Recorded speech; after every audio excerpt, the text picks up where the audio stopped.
السلام علیکم ناظرین، آج میں آپ کو جو کہانی سنانے لگا ہوں اس کا عنوان ہے رشتوں کی پہچان۔ آج پھر یوسف کسی دوست کے استقبال کی تیاری میں مصروف ہے اور فرط مسرت میں کچھ گنگنا رہا ہے۔ اچانک نازیہ کے قدرے کرخت اور ناراضگی بھری آواز نے سر اور تال کا ماحول خراب کر دیا۔ یوسف چونک اٹھتا ہے، دیکھتا ہے تو نازیہ اپنے کپڑے سمیٹ رہی ہے۔ وہ سوالیہ نظروں سے نازیہ کی جانب دیکھتا ہے۔ تم کہاں جانے کی تیاری کر رہی ہو؟ آپ اپنے مرتبے کو برقرار رکھیے، معاشرے اور دوستوں میں اپنے سٹیٹس کا خیال رکھیے۔ میں نے کہاں جانا ہے؟ جب آپ 2 دن کے لیے گھر نہیں ہوں گے تو بہتر ہے میں امی کے ہاں چلی جاؤں گی۔ نازیہ کے لہجے میں قدرے طنز اور ناراضگی کا ملا جلا تاثر تھا۔ یوسف اپنی صفائی میں وہی پرانا مکالمہ بولنے کو منایا، لیکن نازیہ سنی انسنی کرتے ہوئے کمرے سے نکل گئی۔ فیصل اور شگفتہ بھابی پتہ نہیں کیسے اپنے بجٹ کو تنظیم کرتے ہیں۔ آمدن میں وہ ہم سے کم ہیں۔ فیصل کے دوست حیدرآباد سے اسلام آباد اپنے کسی کام کے سلسلے میں آئے تو انہوں نے سوچا کیوں نہ فیاضی اور سخاوت کے لیے مشہور یوسف کے پاس سے ہوتے چلیں۔ 2-3 روز تک انہوں نے اسلام آباد قیام کیا اور فیصل کے مہینے بھر کی کمائی اخراجات میں صرف ہو گئی۔ ان کی منہ زبانی اپنی تعریفیں سن کر یوسف خوشی سے کھل اٹھا۔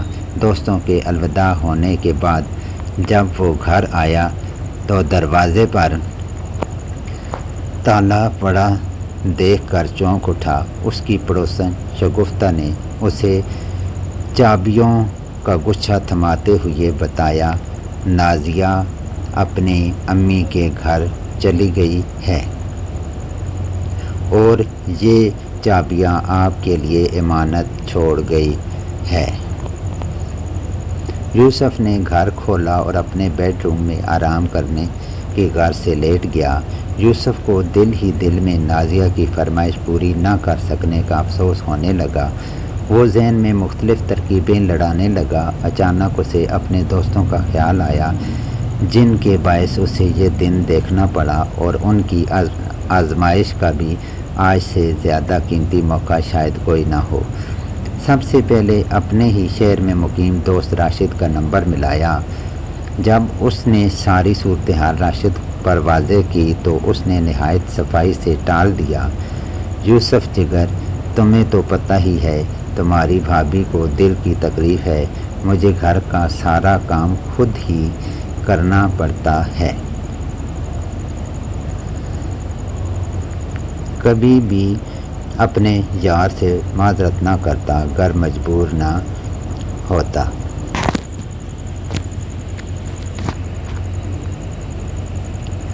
کبھی اس کے بعد یوسف نے سوچا کیوں نہ کچھ دنوں کے لیے بوریت اور ذہنی تناؤ دور کرنے کے لیے حیدرآباد والے دوستوں کے پاس چلا جاؤں۔ خیال ذہن میں آتے ہی اس نے جھٹ سے حیدرآباد میں مقیم دوست فہیم کا نمبر ملایا۔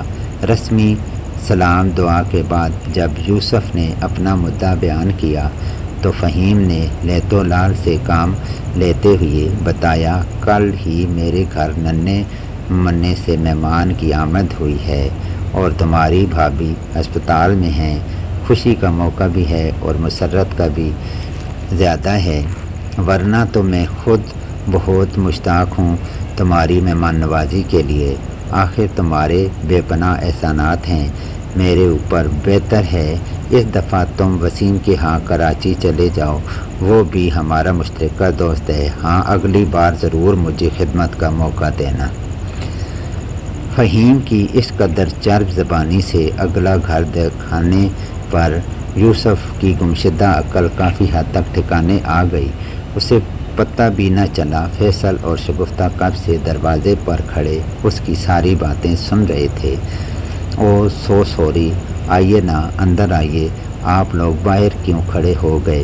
فیصل بولا، یوسف بھیا تمہیں کہیں بھی جانے کی ضرورت نہیں، ایک مہینے تک 3 وقت کا کھانا تمہیں ہمارے گھر سے ملے گا، مگر ایک وعدہ کرو، یکم پر تنخواہ کے بعد ہمارے ساتھ نازیہ بھابھی کو منانے جاؤ گے اور ان سے کیے گئے تمام وعدے پورے کرو گے، آئندہ کے لیے ان کے حقوق کا خیال رکھو گے اور یوں چرب زبان اور نکمے دوستوں پر پیسہ بہانے کی بجائے گھر پر توجہ دو گے اور جھوٹی شان اور مرتبے کے چکروں سے باہر نکل آؤ گے۔ یوسف نے فیصل کی تائید میں سر ہلایا، جیسے کہہ رہا ہو واقعی ہمسایہ ماں جایا ہوتا ہے۔ وہ گھڑی آن پہنچی جس کا سب کو انتظار تھا۔ یکم تاریخ آ گئی، یوسف کو تنخواہ مل گئی۔ چھٹی کے بعد وہ اپنے ہمسایہ جوڑے کے ساتھ نازیہ کی امی کے گھر روانہ ہوا۔ معمول و تکرار اور سرزنش کے بعد یوسف کی ساس اماں نے نازیہ کو اس کے ساتھ بھیجنے پر آمادگی ظاہر کر دی۔ دراصل شگفتہ نے فون پر نازیہ کو ساری بات بتا دی تھی۔ چاروں لوگ بازار گئے۔ یوسف نے نازیہ کو جیب بھر کے شاپنگ کرائی اور گھر آ گئے۔ اگلی صبح جب فیصل اور شگفتہ یوسف کے گھر آئے تو کیا دیکھا کہ نازیہ برتن دھو رہی ہے اور یوسف اس کی مدد کر رہا ہے۔ یوسف کو کامیاب زندگی کا راز پتہ چل چکا تھا کہ دنیا میں مرد کی سب سے بہترین اور وفادار دوست اس کی بیوی ہے اور اصل شان اور مرتبہ بیوی کے حقوق پورے کرنے کے بعد ہی ملتا ہے۔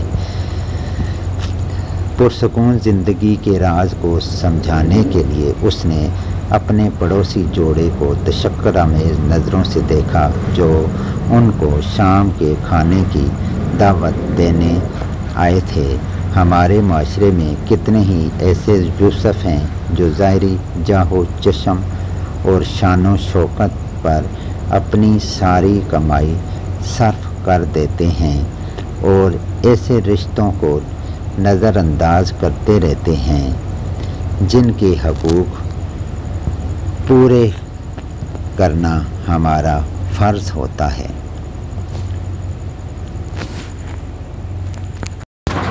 اگر آپ کو میری کہانی اچھی لگی تو سبسکرائب کر دیں اور ساتھ لگے آل کے بٹن کو بھی دبا دیں۔